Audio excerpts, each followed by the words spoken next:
And will I? Surprise. Yeah, really surprised. I'm like, how long does this thing go? I mean, 30 seconds. Yeah. Yeah. No, I was thinking the same. Like, that's the longest 30 seconds I've ever sat through. Absolutely. I thought like, okay, we got to start it like, so we got to pre-do this and then go on hit go live. I just didn't know how fast it would go live, but okay, sorry for that. You just hear us being really professional and having tried everything out to present a great show for you today. And we have a great show for you today. So hello, everyone. This is 302 of a Kind. This is Izzi. And that's Marcus. That's it. And we are 302 of a Kind. That's us. Yeah, so glad you could make it. Thanks for joining. You can watch us live on Izzi's Twitter stream, my Facebook, right Facebook, right LinkedIn, YouTube channel. So wherever you're watching, let us know. You can just put something in the comments. And we really want to know where you're watching, and just please say hi, so we just don't feel like just talking into a computer without anybody listening. We appreciate your appreciation. We appreciate your appreciation. That's awesome. We care for it dearly. We need it. We're very needy. We're very needy. Yes, we are. Yes, we are. Prost, Marcus. Oh. It's Friday. Ooh, what do you have?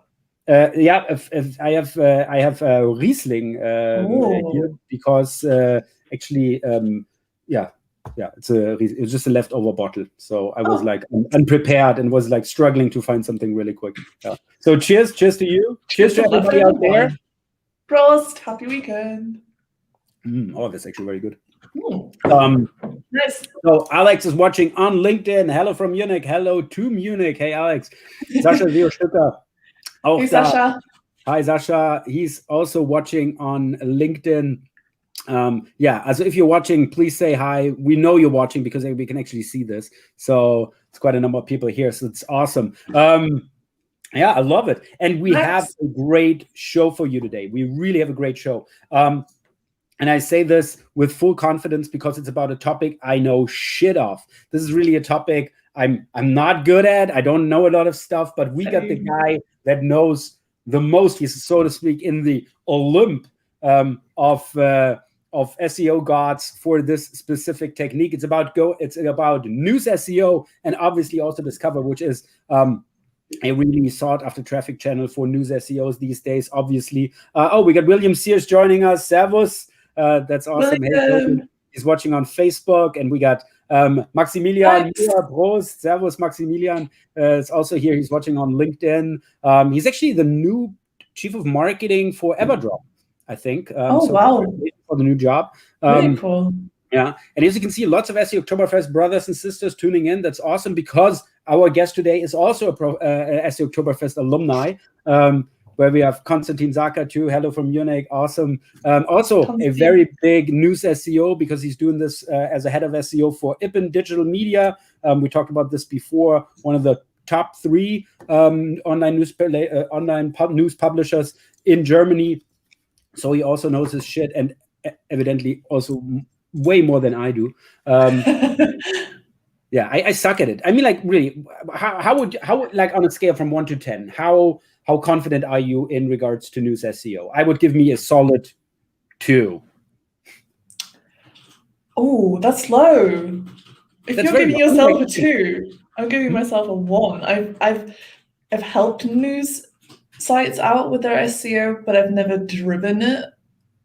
You know, it's definitely not my most confident area. It's so different as well from normal SEO disciplines and areas. So I wouldn't be so confident doing it. Yeah, me neither. I mean, like, I know the news sitemap, and now for Discover, I know like you have to have a specific sized image for example, whatever. So you can really see. I don't know shit about this. But again, we got the guy who knows a whole lot about it. He's going to teach us. Yeah, I'm really looking forward to this because we can really learn something here today. Just like to give him a quick introduction. I mean, this guy needs no introduction. Probably you guys already know him. He's the Vice President, Audience Development Strategy. That's a long title at Condé Nast. He's been doing this for, I think, close to 6 years. He leads an amazing team. Guys like Paul Shapiro, you also know probably. True, yeah. Yeah, true. He works with Paul. Yeah. He has an awesome team. He's done all sorts of stuff. And like before, he was also responsible for. Oh wait, sorry for this. John was also responsible for brands like the Disney ABC TV, right? Mm-hmm. So he led the SEO and social strategies for ABC News, ABC TV, the Oscars, right? Obviously, also the Disney Channel, all these great TV shows of those networks. So he's worked for an enormous amount of news publishers, and while doing this, he has also developed his own tool, which is called Newzdash. And this is also a very popular tool within the news SEO community. So he's also a driving force in the news SEO community. And as I already mentioned, he is also a SEO Oktoberfest G50 Summit alumni. And more than that, he was even attendee of the year of our last SEO Oktoberfest G50 Summit at Stangelwirt 2 years ago, unfortunately 2 years ago. But he was the attendee of the year. And even I think the fourth highest rated talk overall, called G50 Summit, and was awesome. He shared some interesting insights there. So you can really learn something from this guy. So I'm incredibly proud and incredibly happy to welcome him on our show today. He's joining us live from New Jersey. At least that's what I'm thinking, that he's joining us live from New Jersey. So please give a warm round of welcome and a big clap we can hear all the way over to New Jersey to John Shehata. Woo! You guys building so much hype. I hope I don't fail you. Oh, don't worry. Awesome. Again, in this discipline, you can tell us anything, and we wouldn't know the truth from BS. Right? I mean, like, we're excited. We suck at news SEO, man. By the way, Martin is also saying hi here in the chat. He's watching us on LinkedIn. So if you're watching us on any of those channels, just type something in the comments. We love to hear from you and also put you into our show. So John, I'm correct. You're joining us from New Jersey, correct? New Jersey, lovely New Jersey. Don't believe what you hear about New Jersey, okay? Don't believe whatever you see in the TV, right? New Jersey is an awesome place. So yes. It is badly stereotyped against, right? Like this sort of rivalry between Manhattan and New York and New Jersey. That's what I always hear, but I've never been there, so I can't pass judgment myself. Yeah, I mean, if you live in Manhattan, no way you think about living in New Jersey unless maybe you have a family or like it's the city, right? Like living in the city versus living in the suburbs. So I enjoy living in the suburbs. I enjoy my space, backyard, green. Field. So yeah, and I'm drinking coffee, guys. It's a little bit early for us today. It's okay. It's 10 o'clock in the morning, but I'm joining you. Cheers. I hope you don't mind us drinking wine and beer. No, in few hours I will join you for sure. Perfect. That's excellent. That's excellent. By the way, New Jersey, I was staying at the Bozers, Greg and Barbara Bozer. Yeah. A couple of years back. I don't know, might have been 10. And I watched this show on TV, and it was called New Jersey Shore or something like this. Never seen this show. And this was like my first contact with New Jersey, watching this show with the Bozers. By the way, while drinking. So, and I was like, what the hell is this? It's the worst trip for New Jersey. And the fun fact, these guys are not from New Jersey, and it was not filmed in New Jersey. So I have no clue why it's called New Jersey Shore. But no, that's not New Jersey, guys. That's why I said the rip. Hey, what's up? Well, miss you, dude. How are you, brother? Yeah, absolutely. William, and also Wright is also joining in. Awesome. Happy Friday. And they're also looking for some nice insights because, again, Izzi and I can always, we suck at news SEO. So we're very happy to have you here today to tell us more about news SEO and obviously also Google Discover. I mean, like Google Discover, I think, from the start to where we are now, I think I've heard of news publishers who have 70% of their traffic, 80% of their traffic now coming via Discover, right? Which was more the organic side of things. So Discover has really taken the news SEO space by storm. And on the other hand, there's no real data. So you don't get data out of this, right? I mean, like in organic SEO, we have Google Search Console. Thanks for that, right? This is awesome. And in Google Discover, I don't know, it's basically you're optimizing for a black box. So we definitely want to have some insights in there. But I think for the first topic, I would like to, because this is just new, right? And totally news, because we had Google I/O just a couple of hours ago, so to speak.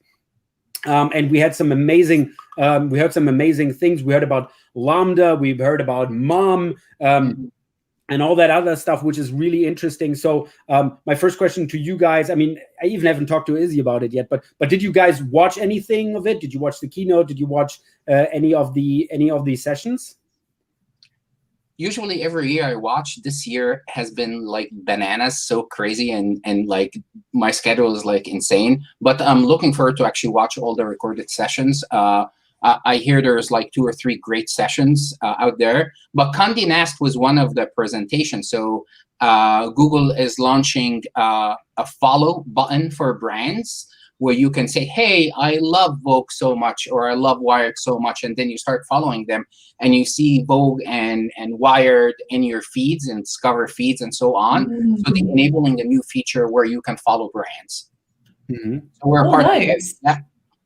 It must be so amazing. I know we're going to talk a bit about Condé Nast later, but working for such a well-known name like Condé Nast, you must get on all the beta lists with Google and all these different platforms. It's good when vendors and platforms chase you instead of you actually chasing them. Yes, it offers you a great opportunity. You have like premium content and people like it, and you're recognized for that content. That's why platforms and vendors want to work for you. It's and the beauty about working for Condé Nast, like I'm a big proponent for like a lot of time people ask, should I work in an agency or should I work in an in-house? And I say an agency is like a boot camp. You learn so much so quickly, right? It's amazing, right? And then maybe at a later period in your life, maybe you move to in-house if you think, but it's always good to start an agency, because the amount of knowledge and learning and expertise that you gain is like awesome. So Condé Nast for me is like a hybrid situation, because I lead all centers of excellence teams. So it's agencies within the corporate, right? So when we work in SEO, we work on 50 brands, we work on, I don't know, 60, 70 websites and like 12 different languages, right? We have all different kinds of templates. We have commerce, we have, so it's as if you work in an agency exactly. And instead of like working for one brand, one specific type of content and so on. So it's the best of the two worlds. Amazing. Nice. Yeah, that sounds amazing. And especially, I think it's also, I totally want to second what you're saying. I think like starting out as an agency is a great opportunity, because you see so much, also different challenges, so many different sides. When you're starting in-house, this is the one side you got. I mean, like obviously there's a little bit more, but I think you also have to work on the agency side to finally sort of like come to the conclusion, I never want to work in an agency again, right? I finally want to have my own site, you know, like really use my best efforts, really just for one site. You've done that. I didn't want to say that, right? But like agencies, hours are like tough, you know? It's like, I remember I used to work from like 9 o'clock in the morning or 8 o'clock in the morning to like 10, 11 p.m., right? And when clients say, hey, we need this tomorrow, right? You work your best to help them with their needs. You travel a lot. You see a lot of clients. It's very demanding, right? But it's very satisfying at the same time, and you learn a lot. Absolutely. By the way, I just want to circle back really quickly just to Google I/O before we talk about news, because there's so many interesting things. Also, first of all, I also didn't watch the keynote. I watched this 9-minute cramped up version, like of the highlights, that kind of stuff. And these are really highlights. And like seeing this conversation he has with that paper airplane, and seeing this, you know, how we asked in the Mom presentation about, like, you know, I climbed Mount Olympus or whatever mount it was called, Mount Adams. Now I want to climb Mount Fuji in fall. You know, how should I prepare differently? So a super complex query, and and Google being able to answer this, although this is still a little bit in the future, obviously. And don't let your SEO agency tell you the ranking drops are due to Mom or whatever, right? I know. I think it's likely to be far in the future until this stuff is happening. But we see an exciting new future, also fueled by a research paper which was published, I think, this week, with the learning things against dilettantes. What is it called? I'll find it again. So with the also there was a research paper on basically a completely new Google, which is not longer giving out any sites, which is like really answering questions, that kind of stuff, which actually poses a lot of like questions in regards to, because it's basically trained on the web corpus, right? And now it's giving answers based on all the content publishers like you guys, are pushing into Google's index every single day, right? And I mean, obviously, you guys doing this for getting traffic out of Google. That's why we're playing this game. And now Google is taking this content and basically answering questions. Maybe there might not even be a mention of you guys anymore. I mean, like this is concerning. Like really, like also having like citing their sources, that kind of stuff, which is really, really important, right?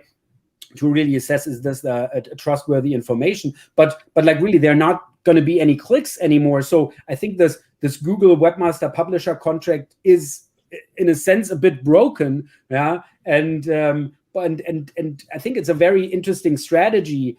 Also, that Google is taking here, because they are still reliant on webmasters still producing all this content, right? But publishers could be appalled by this and like saying, hey, why should I do this? I don't get anything out of it, So where do you see this? Like, where do you see this discussion going? I think the unwritten deal was, we give you content, you give us traffic, right? That was like the ecosystem that started. And then slowly Google became smarter and faster and identifying certain queries that they don't have to send the user back to the content. I don't, if you guys remember, Huffington Post did this article, "What time is the Super Bowl?" It's like one of the very popular headlines back in then. There was like these kind of like queries where some publishers were optimized for, and Google said, what? I don't need to send someone to a site to figure out like what time is the Super Bowl.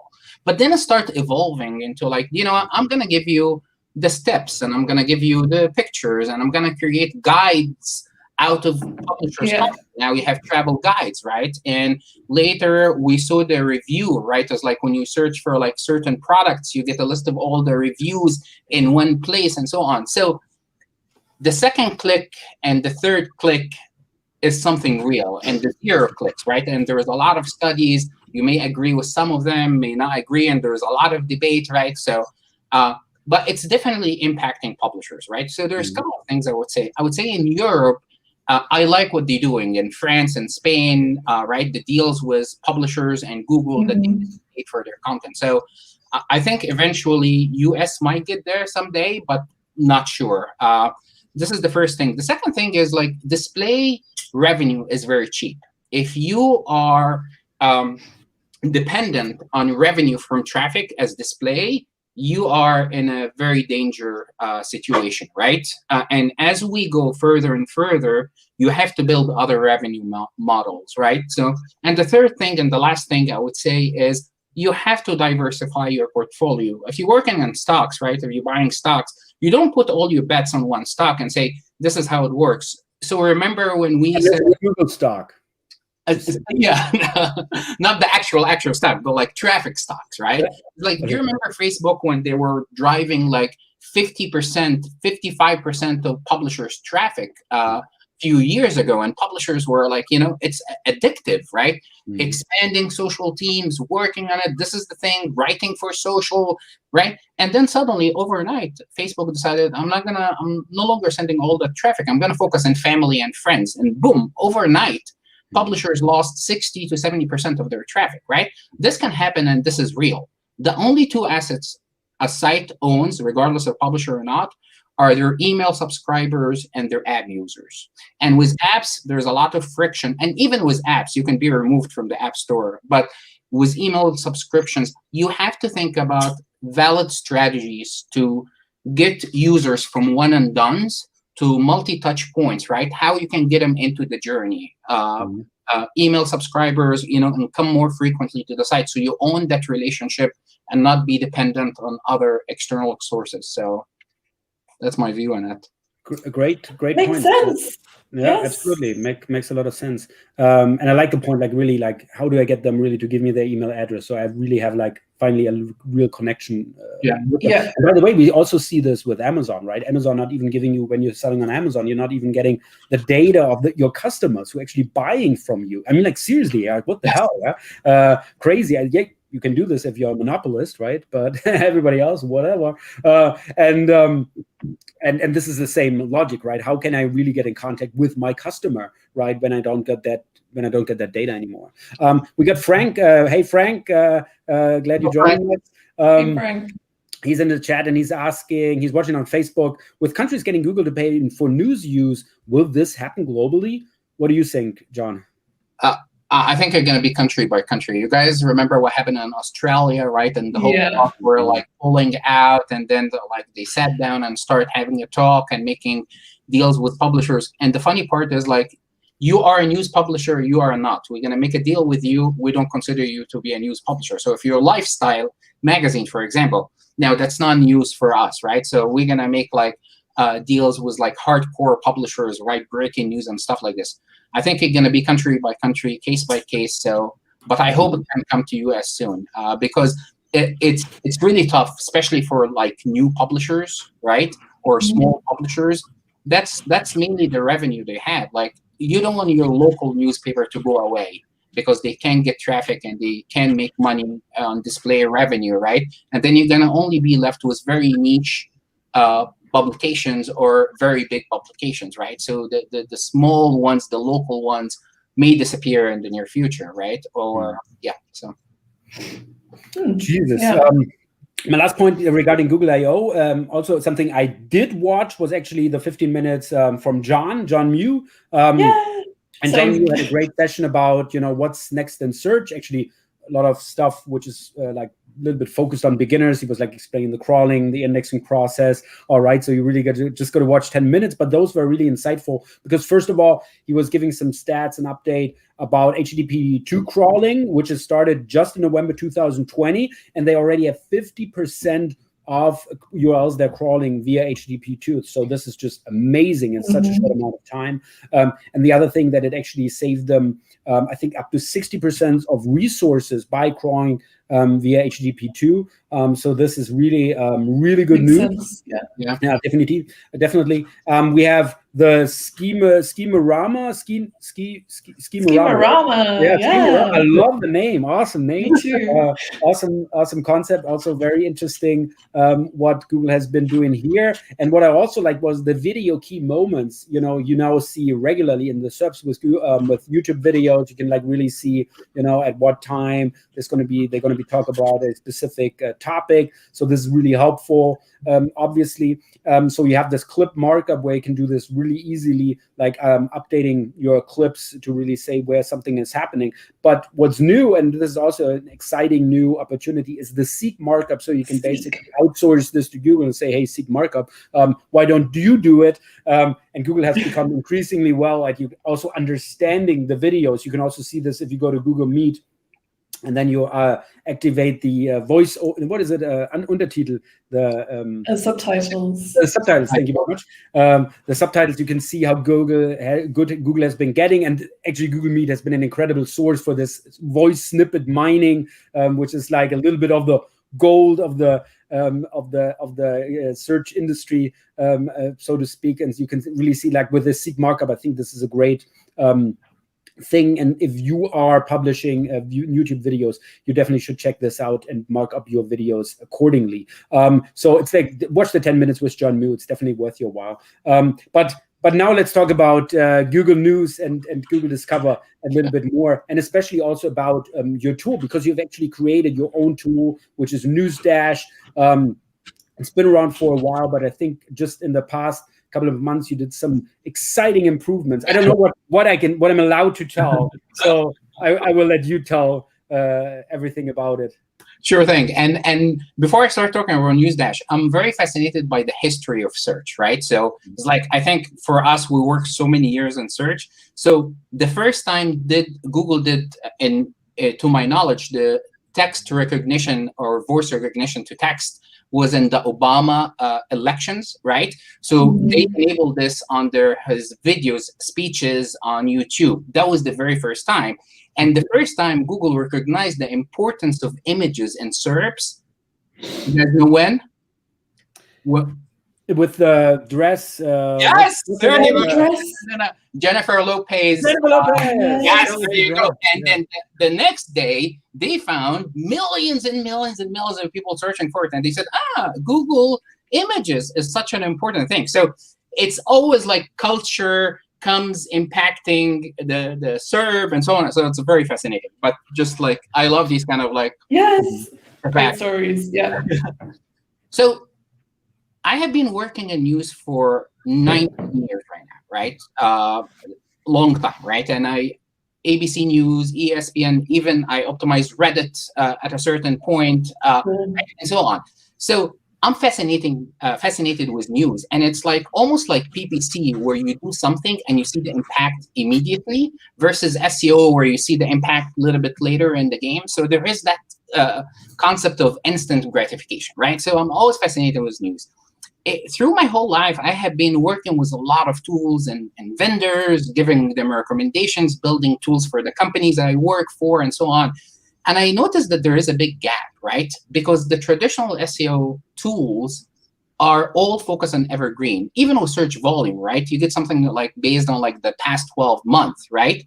The example I always give is like when you search for Kate Spade, when she committed suicide, you'll find like Kate Spade, like bags, outlets, discounts, coupons. But that's not what the people were searching for at the moment, right? They were searching for her death, suicide note, and so on. So there is a huge disconnect. So I started building the tool about 6-7 years ago, and it was mainly for myself, just to help me with my career and stuff. And then recently, a friend of mine said, "Dude, why are you keeping this to yourself? Why don't you put it out there in the market?" And I said, "I don't know who's gonna use it, but let me put it out there in the market." And I was surprised. I'm gonna be honest with you that within few months we got over maybe 15 publishers.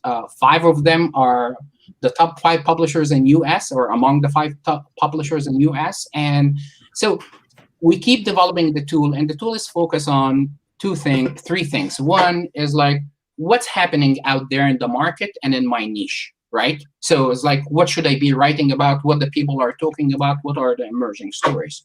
The second part is like, what is my performance? Am I performing for these kind of like trends and relevant trends to me, right? And the third part is like, what is my authority when it comes to news? Am I an authoritative source for entertainment or for sports and so on? So these are the 3 things, and we keep like adding more and more features, but there's like over 100 reports on the tool. So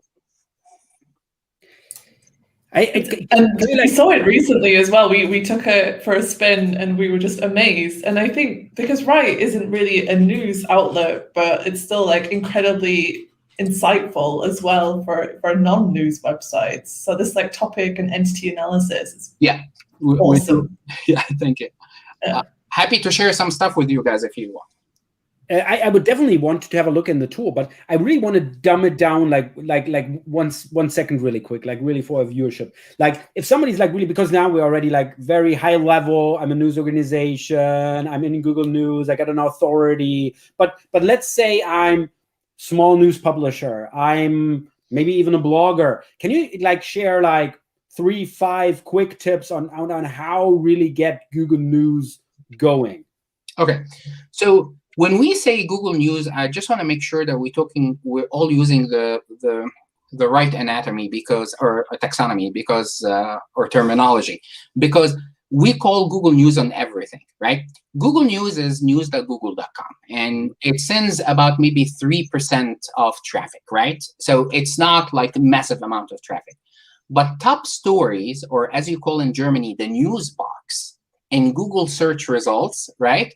This is the main traffic driver, right? Now, there is some correlation between the two, but it's not one-to-one. It's a different index, different crawling, right? It's not one-to-one connection. But I think if you are in Google News, you have very high chances to be in top stories, but they are not dependent, because every once in a while Google will say, hey, I see Reddit have like big stories on that, and let me feature Reddit, even though Reddit is not a publisher, or feature something from Twitter, or feature something from the CDC, right? And so on. So just to make sure that there's top stories in Google search and there is Google News. Now, to be in Google News in the past, you used to submit a form. Someone in Google News manually will review your site. Are you an authority? Do you have trusted writers? Do you have a physical location, and so on? And they look at your content, evaluate it, and say, good, come in. You're part of Google News. Unfortunately, that changed last year, where Google said, we no longer, I'm not sure if it's last year or the year before, we're no longer going to accept these kind of forms. It's going to be an automated process. We will look at your content and we will consider if you're a news publisher, and we will add you, which actually caused a lot of issues with publishers, because they wait forever and don't know if like how they can get in. And if you go to like Google groups where about Google News, you will see question after question after question. Hey, Google is like, why I'm not showing? What's missing from my site? So the process got very harder, and it's really impacting new publishers to get into the ecosystem because there is no clear way. My recommendation to Google, if anyone is hearing me, combine the two, the automated and the manual. Let people submit a process, right, that can initiate the automated process of reviews, and tell them, hey, you're approved or not approved, but give them some kind of sense of where they are and what they can do. So Google has a lot of recommendations and guidelines about how to get in Google News. So it's becoming harder and harder to get in Google News. But the good news is, in top stories, Google went from 3 links to almost 30 links, right? So they're giving massive real estate to publishers right now, right? So you have the top stories also in news, and sometimes they use an entity like Joe Biden and I don't know, something else, and they give you more carousels. So publishers now, instead of like fighting for 3 links, they have more real estate on the SERPs, and it pushes the top stories down. Sometimes QDF, Queer Deserves Freshness, will update the SERPs completely. So there's more chances for publishers. Google trying to help local publishers or publishers near the event to rank higher, and so on. So it's a balancing act, I guess. Mm-hmm. I was kind of under the impression that it was similar to Discover in the way that, you know, like higher quality news sources had to be kind of approved, but any kind of website could get in there. Am I right in thinking it's the same for Discover? Like my personal blog got in Discover, and that was the highest, most visited day ever. And I don't share news, so yeah. Google News has more restrictions. I didn't see the question, Marcus, sorry, that you pointed to. Oh, I was just like calling out to people if they have questions. Cover. I mean, they should really use this, having just the Google News guy here, the authority on this topic. So again, I'm as you can see, I'm writing down here. I'm learning something. You guys know so much. No, but not about news SEO. So Google News is more restricted, right? You can get in Google Discover, because Google Discover, while from the surface it seems it's all newsy, but Evergreen has a part in Google Discover, right? So, for example, you start searching for a new car to buy in Munich, which I love and I can't wait to go back to. So guys, please open up and let's go all back to Germany. We're excited to have you back. I can't wait. So Google start noticing that you're searching for a new car, right? And then they understand that this is a new search behavior, right? So they start ingesting more evergreen in your Google Discover about the best cars to buy, the best mini size cars, right? The best cars in the city, and so on, right? So evergreen comes in. So Google Discover is not on Google News, very restrictive, and it can have both news and evergreen in it based on your behavior and what your recent searches and so on. But Google Discover is very volatile. You get some traffic and boom, it disappears. Even for big publishers, which have been like really complaining about that, because some publishers went to complete zero. I've been hearing that more and more, that this traffic source was so incredible for them. And now this year, when it's diversified, there are more lifestyle blogs, smaller websites appearing there, and the big news publishers have lost out. It's kind of really upsetting them. Maybe it's also for you, but this traffic source was, I guess, never so sustainable. So it couldn't have been that surprising to notice that it went down to zero or, very few visits. I mean, when you see overnight, you're getting millions and millions of visits from this new channel. It's like, yes, that's another line, right? And but to be honest, John Mueller multiple times said it's not reliable, it's not sustainable, right? Don't get addicted to it. So I have to say that, right? And they opened up to more and more smaller sites, to more evergreen AMP and non-AMP. AMP stories, videos, right? So you have 3 formats right now, right? The regular articles, right? Non-AMP, you have AMP articles, you have AMP stories, and you have videos, right? So when they opened this up, and I think in June 2020, they added a new phrase to Google Discover guidelines about EAT.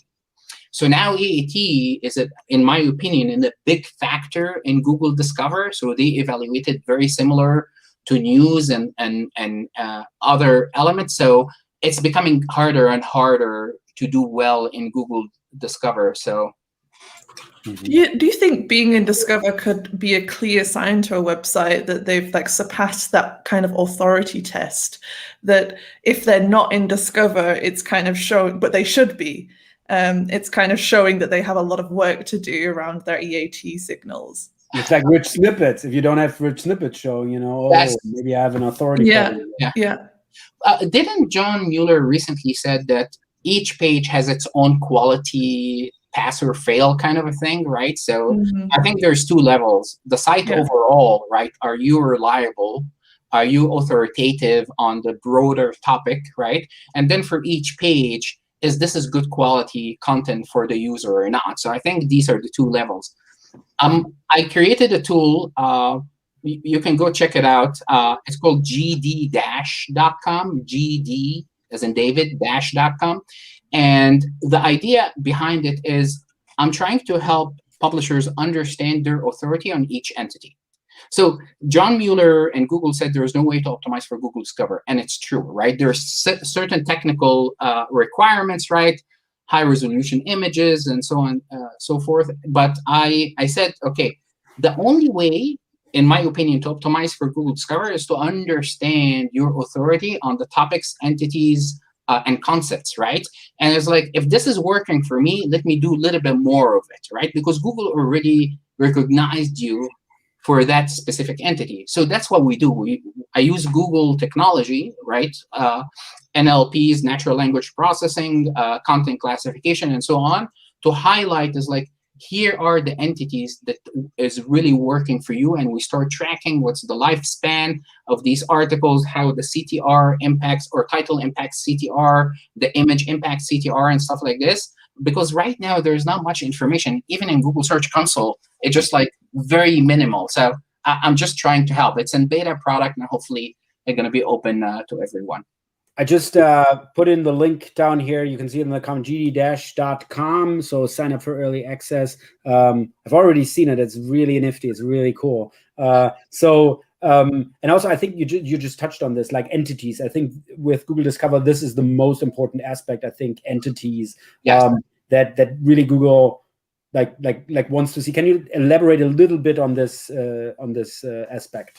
So Google Discover, and I would say Google overall, it's really based right now on entities and topic layers, right? So Google is so smart right now to understand this is a topic, right, layer, and under that topic, there's so many entities. And when we talk about entities, we're talking about people, organizations, events, things, concepts, right, and so on, right?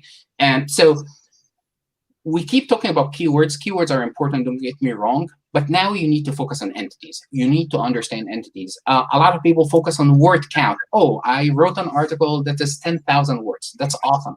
But it's not about the word count. It's about, is it comprehensive? And the word count is a byproduct of being comprehensive, right? So a comprehensive is like when you talk about something, are you talking about all the related entities, right? This is what shows Google that you are comprehensive. When you was like, okay, if I'm gonna talk about, I don't know, a specific event, right? I know at that moment for that event, person 1, 2, and 3, and 4 were the related entities. That's what people like when they search for this. They also search for these entities, right?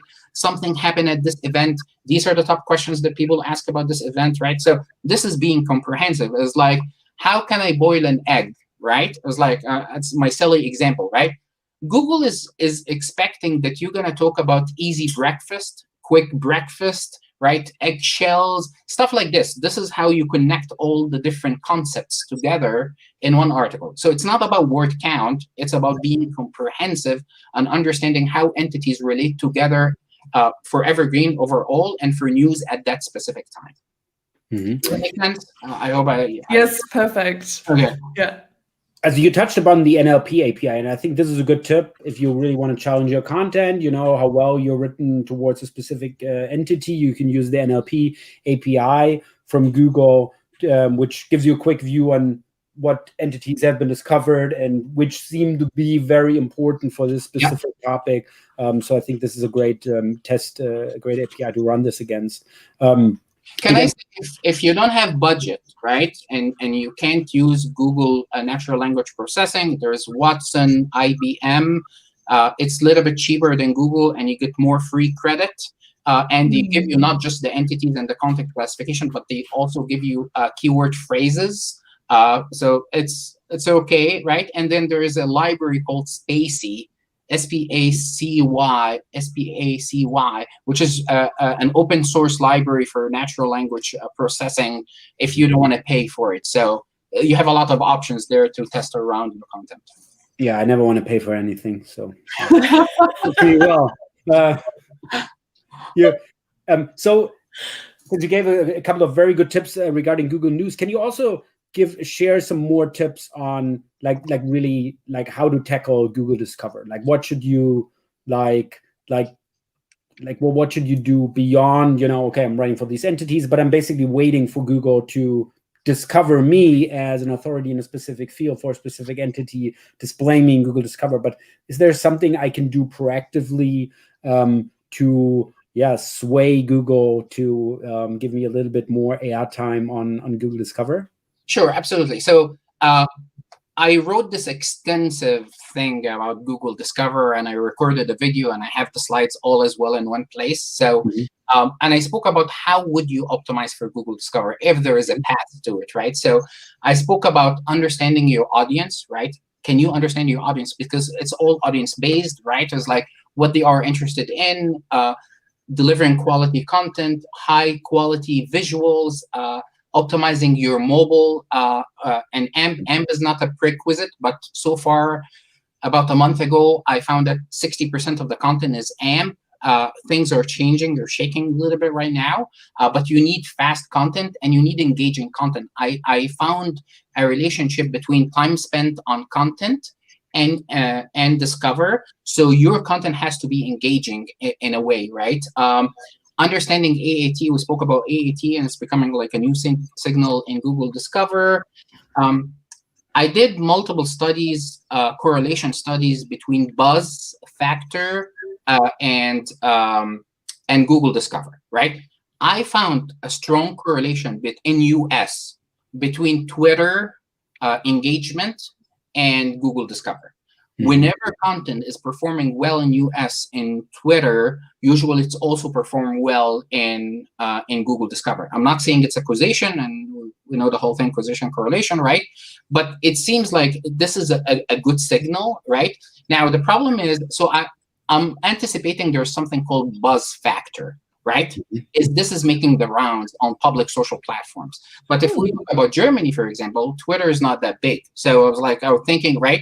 So I'm thinking about like, thank God, by the way. I hate Twitter. I'm so happy Izzi is playing this game, and she's amazingly well at this. And I'm always like amazed at her Twitter game. I hate it. I hate Twitter. And I'm also like, why do people like argue on Twitter. It's just vile. People are like always aggressive. It's like we're not all like that. Participate in that medium because it's just like the whole discussion culture. And I mean, like, and also, by the way, like Donald Trump threatening an atomic war via tweet, right? I mean, and that says it all. I don't want to be part of this. It's like really, I don't want to be part of this. This is just like very.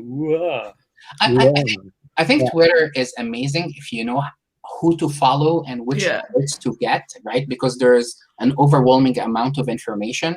But I get a lot of information from Twitter. I follow specific people that I know they share really great stuff here and there, right? That you might miss. But like without really configuring Twitter to your needs, it can be overwhelming as like, people shouting and so this is exactly how I use it too. I mean, like I follow a couple of guys, right? And like really, and it's incredibly, you get news incredibly fast, right? I mean, like this is really great for like really staying up to date. But I never I never read the conversations. I never read like replies and like really, it's just like for me, like seeing news like very early, but I don't dive into comments or anything because it gets like really, really, really scary, right? The argument doesn't make any sense, to be honest with you. But have you ever used a tool called Nuzzle? N-U-Z-Z-E?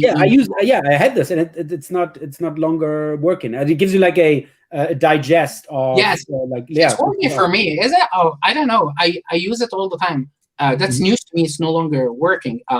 But Nuzzle is good because it connects to my Twitter, LinkedIn, and Facebook, and see what are the top content that's shared among all the different platforms by my friends, and it give me like a quick digest. So nice. I will be sad if it gone. I also like this, but there was an email like 2 weeks ago about it because Google Twitter bought something, and now it's they got sold, right, or got acquired by someone else, by other company. Could be. Yeah, but I also enjoyed this very much. That I don't have to go to Twitter; I can actually get it from there. So going back to Google Discover, right? So the buzz factor, I think it's very important, and I shared with you a link to a complete video and article for the Google Discover. If you guys can share it maybe in the chat or something, that would be awesome. Yeah, Marcus, it's in the private chat. If you could put it, if you could share it with everyone. By the way, Hans is just calling me out because he said, as Hans Kronberg, amazing SEO from Germany, is actually the head of SEO for chefkoch.de. This is the biggest recipe site in Germany, and not just the biggest; it's the recipe site in Germany. I mean, like seriously. Also, my wife cooks off Chefkoch all the time. And he's running head of SEO there. And he's just saying, you bring all the German SEOs to Twitter years ago. So I'm actually, responsible for getting a lot of people from Germany on Twitter. And now I'm like, oh man, I hate it. Just like with Clubhouse, so we have these daily Clubhouse sections, which I now hate running it over Clubhouse because Clubhouse is not really developing. So, but whatever. So sorry for that, Hans. And again, like Twitter is not really a thing in Germany, and thank God. So what's the thing in Germany? Like, what's the social? Facebook. Yeah, Facebook. Facebook is definitely bigger. It's awful as Facebook. Okay. I mean, I don't share a lot, and especially personal stuff. I mean, and I'm always like, why would anybody be interested in me doing XYZ, seeing my food or whatever? So I'm like, really, you don't need to share personal stuff. I never share personal stuff on Twitter. I just share funny SEO jokes and memes, and sometimes advice, unsolicited advice. But it's funny you mentioned that, John, because the only time, and this highlight of my life, when I got into Google Discover was because it was a tweet that went viral of mine. I think it was when I went freelance, and I did like a little announcement post, like, hey, I'm going freelance, here's my website with my services, and then boom, like all the traffic increased so much because I was appearing on Discover. Yeah. It's you open the traffic hose suddenly. I was like, boom. Yeah. Exactly. This website was 2 weeks old or something. So it was just insane. Yeah. So I guess we're gonna wait for the next announcement, right? Hey, she's not going anywhere. I'm not going my boss. Don't take away my boss, man. No, just kidding. Best boss I ever had. I just want to get in Discover, Marcus. That's all. It's addictive. It's like gambling. But don't get addicted to posting, having a new job kind of thing. No. By the way, I just put in the URLs for you guys. There's an Uncover Google Discover Mysteries from John, and also Google News Optimization article. They're right here. Should definitely check it out and read it. Awesome. I think we can also put it in the comments of the. I don't know how to, because I'm on like the guest version. You're the moderator. Yeah, me too. Maybe Bianca knows. Maybe Our Bianca. wonderful social media manager in the background. Again, this show is so professional. Thank God we have Bianca. I want to say you guys are doing a great job. Like I follow Thanks, John. No, seriously, it's one of the few ones that I watch here and there. So it's like, thank you. Yeah, it's a great. Thank you very much. Cheers to this, Izzi. Cheers. Cheers to you guys. I'm sorry, Izzi. Sure. I have questions as well because John's here, so I have a lot to learn from him. But I was wondering if you could maybe let us know what you get up to at Condé Nast, like how direct are you working with the SEO teams? You have a very lengthy job title. Do you have to say everything when you meet new people, or do you shorten it to something? I say audience development, right? Yeah. So I think early in my career, usually when people ask for career advice, and sorry, I'm taking the conversation a little bit to a different direction, is like I say either you go very narrow or you go very broad, right? You be the best SEO, technical SEO, you be the best commerce SEO, you be the best content SEO, you be the best Amazon SEO, whatever, right? It's like, hey, when we speak about international SEO, we're going to talk about Alida, right? And so on, right? So either you go that route or you go broad, and I choose to go broad, right? And niche at the same time because I'm doing the news side. But I said I want to go all kinds of organic channels, so I choose to be SEO, social, podcast, email, and now a little bit of CRM as well. So I oversee all these centers of excellence, but my heart, I still belong to SEO. 21 years now. Yes. Since the days of Alta Vista, baby. So what was the question, Izzi? I took a lot. I forgot. It doesn't matter. I'm satisfied. I'm happy with that. But did you choose the news SEO route, or did that choose you? I think it chose. I love the question. Right? I think it chose me because I was in an agency, and then my very first next job was in a publisher, a local publisher, and my first day was the end of the Sopranos series. I don't know if you guys remember it. And I was like, MTV is ranking for us, even though we had the only exclusive interview with the writer who never did any kind of interviews. And the CEO is calling me, is like, why we're not ranking? That's my first day at the job. I was like, I have no clue why we're not ranking. This is news SEO. So I started like digging into it. And this is my start since then. So I think it chose me. And I definitely chose you. Yeah. That is the definition of being chosen. Nice. But I think this is also a very good point we are making right here for SEOs. And I think we made this point a couple of times before, like really specializing into something. And Izzi and I, we just said it before too, we don't know shit about news SEO, right? Because it's really also fundamentally different from organic SEO. And back in the day, like I'm also coming from the Alta Vista days, right? You could still be that generalist, like image SEO, video SEO, whatever, even PPC. I was even staying up to date on PPC and all that stuff, right? And then when social hit and stuff like this, you could really be that all around 100%, 360-degree online marketer, which right now is not possible at all anymore. Even like combining SEO and PPC competency already is just too much, right? Unfair to SEOs, to be honest, to be a data scientist, Python programmer, a tech wizard, the best content SEO optimization out there, and so on, and being able to optimize your Shopify store and how to optimize. It's unfair, right? you can be a great SEO who has like good knowledge in a lot of areas, but then you can tap to other people. It's like, hey, right, can you help me with this, right? I was like, can you help me with like the best optimization for my content, or tracking the keywords and figuring the value, or crawling my site? Hey, Izzi, can you help me with technical SEO, right? So it's like you can tap into other resources, but it's really unfair for SEOs to be like masters of all things in the universe. I think it's just unfair.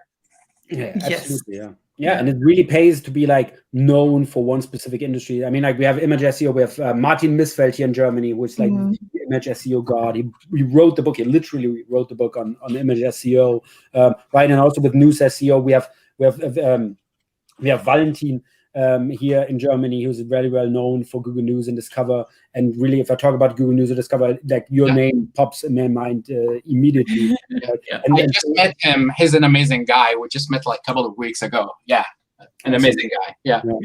And he's like sort of like I actually, when in our Clubhouse show, I also said this. He was like, because I was announcing you as the god of news SEO while he was actually in the room, and I was like, he's also in the Olymp of gods within that space, because he's also very fantastic in that topic. And I think it really pays, if you're new in this industry, find a niche that you're really interested in and that you really want to like cover 100%, right? Even if you want to do link building, right? I mean, like, you're not going to do that for the longest time in the future, but still, but be 100%, go all in on one topic and become the authority, the source on this. And this really helps you also getting a name in the SEO industry, because the generalist is just, this. For me, it was featured snippets in the beginning, and after a while, it really pissed me off, because like conference organizers would come to me and be like, we want you to give a talk. And I was like, yeah, amazing. Like I have this really nice subject on technical SEO or on local SEO. And like, yeah, that sounds good, but we really want that featured snippet topic. And I'm like, oh my God. And everyone started thinking I was like only kind of good at getting feature snippets or measuring them. So I like fell into this annoying bucket, but it was okay because I was getting more well known in like the speaker circuit and like in the publications. So it was okay, but at some point it is good to diversify.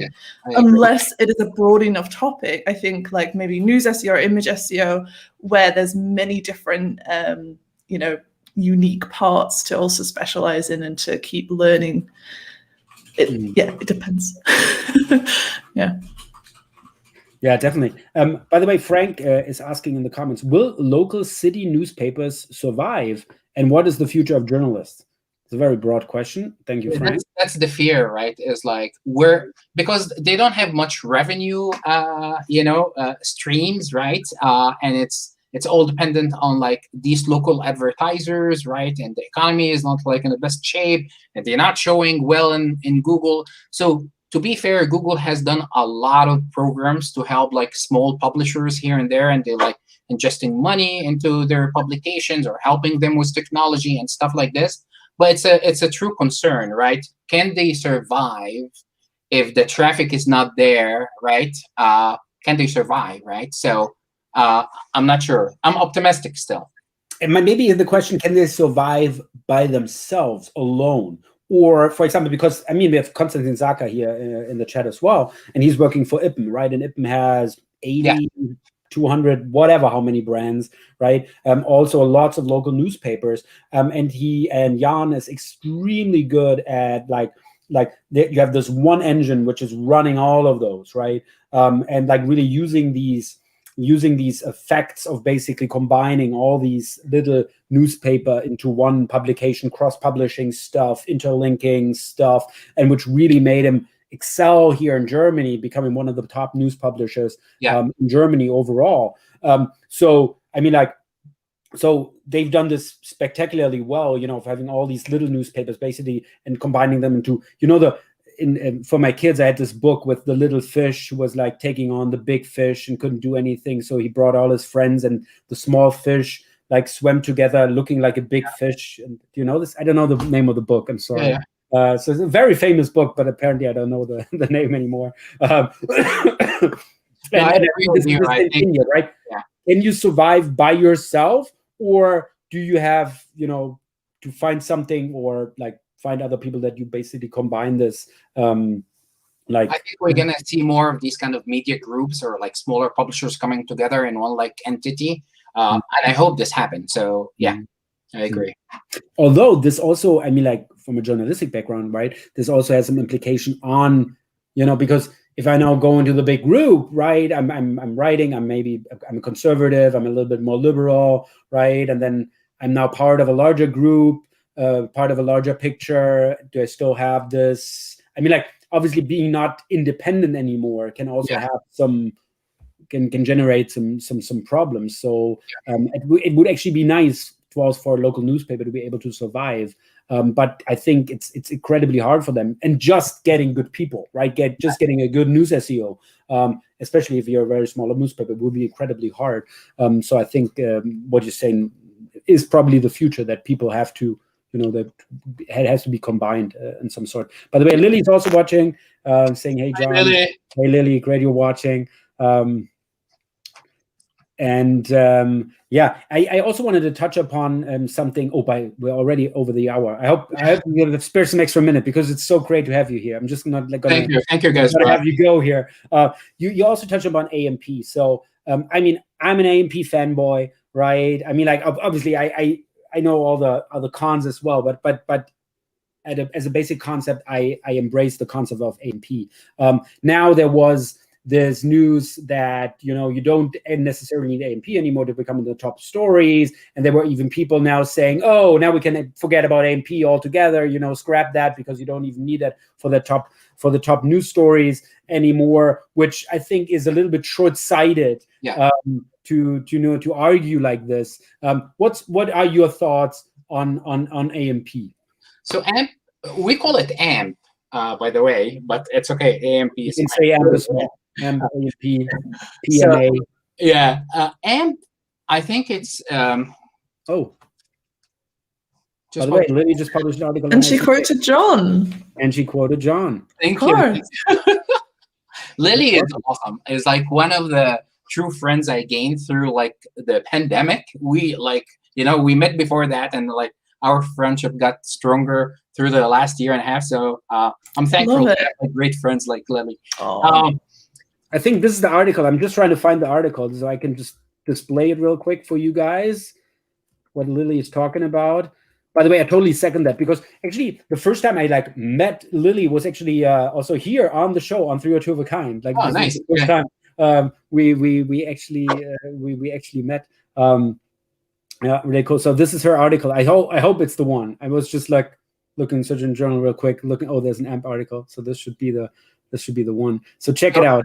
Yeah, I know we're over the hour, so I don't want to keep the listeners. But AMP, I think, don't just disable AMP right away. You need a testing plan, right? So remember that the core web vitals will be measured against what the users are seeing in their browsers. So if they're seeing the Google AMP cache, this is what Google is measuring core web vitals, or if they're seeing your mobile pages. So my approach is, first, disable AMP after 7 days of the content gets published. So now you're testing with what I call residual traffic, right? You're not disabling it from the get-go, right? And see, does residual traffic remains constant? There is no impact, especially with evergreen and stuff like this, right? Then the next step is like disabling AMP on a small section, medium traffic section on your site, and test it for a month. Does the traffic stands? Are you getting the same results?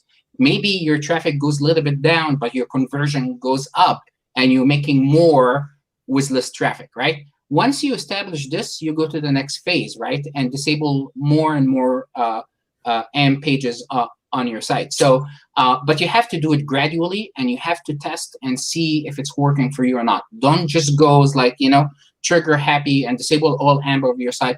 You need a gradual, phased testing plan on disabling AMP on your site. Mm-hmm.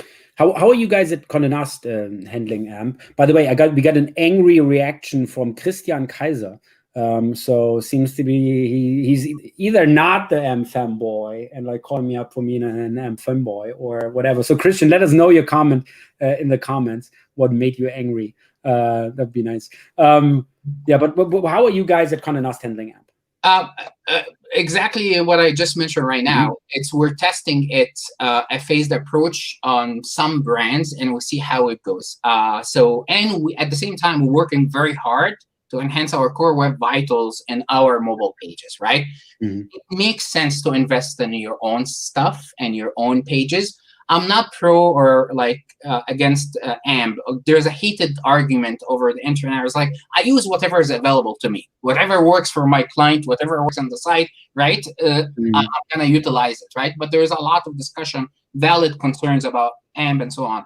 I'm optimizing our core web vital signals, making sure our mobile pages are fast, because, you know, publishers, their history is like they have a very heavy pages, right? They're struggling a lot at the moment. Yes, right? Yeah. So especially for publishers, that's why I'm saying just don't go disable AMP, test, optimize, and see if it works for you or not. Nice. Yeah, absolutely. I also think, I always say AMP is really useful. So we have this, for example, you have somebody like an Instagram influencer, and she has this little shop selling something or whatever, like having something out of the box, right? Where it's fast, it's mobile compatible, you know, and stuff like that. Out of the box, you already have a good optimized website, right? And you don't need a lot. Then AMP can be a really interesting framework, I think. But again, I mean, obviously we have lots of pros and cons. We don't want to dive into this conversation. By the way, did you also want to show a little bit of Gdash? I mean, we're really dying to, and I think a lot of people watching here too would like to see it, because we've been talking about this tool. Maybe unfortunately, I really have to go. It's no worries. Yeah, my apologies. But thank you so much, guys, for having me. Please invite me again whenever. So I just enjoyed this very much.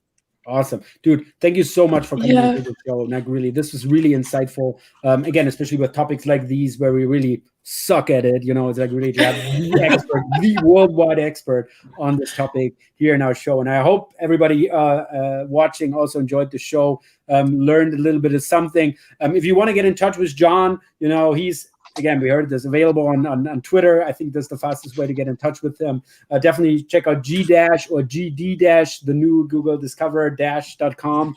Should definitely check this out as well. Also, what he's writing is an incredible resource for the whole SEO community. Thank you so much for this. I can't wait to welcome you in Munich again. I really can't wait. So excited. Feel so far away doing hugging and stuff like this, but I would really like to hug you. We'll hug again, I promise. Awesome. Yeah. Thank you so much for coming on. Guys. Thank you, John. To New Jersey. Thank you, Marcus. Take care. And and all to you guys. Thank you so much for watching. I hope you enjoyed the show. So as we always do, we would now like to cordially, temporarily redirect you from work to the weekend. Woo. That's us. Have a great weekend. We actually have the Pfingst weekend here in Germany, so we even have Monday off. It's a national holiday here in Germany. Thank God for Catholic holidays here in Bavaria. We really got to love this. Frank is saying, have a great weekend. You too, Frank. Thanks everybody for watching. Thanks everybody for commenting. We're going to be off for the next 2 weeks. Again, there's a couple of there's also another holiday. I think coming up in 2 weeks. I'm going to be on vacation the next week, or the next Friday at least. So we're not going to be there for the next 2 weeks, but then we are back live here again. So and we're looking forward to see you all. We'll have a lot to catch up on, so that should be fun. Absolutely. Yeah. So everyone, Philip Schinzler also said, have a great weekend. Thank you too, Philip. Thanks for watching. Thanks everyone. See you in 2 weeks. Bye. Ba-ba-ba-ba-da.